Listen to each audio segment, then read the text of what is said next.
You take knowledge in and then you move on. Do not keep doubting the knowledge that you already have.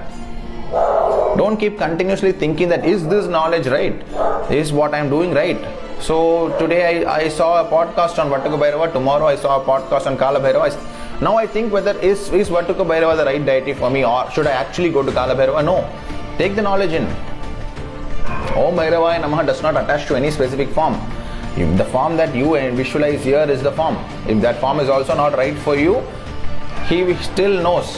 He is still aware that you are calling to him, and you will finally go there. This fear that you have within yourself is going to stop your body's ability to manifest Bhairava within you.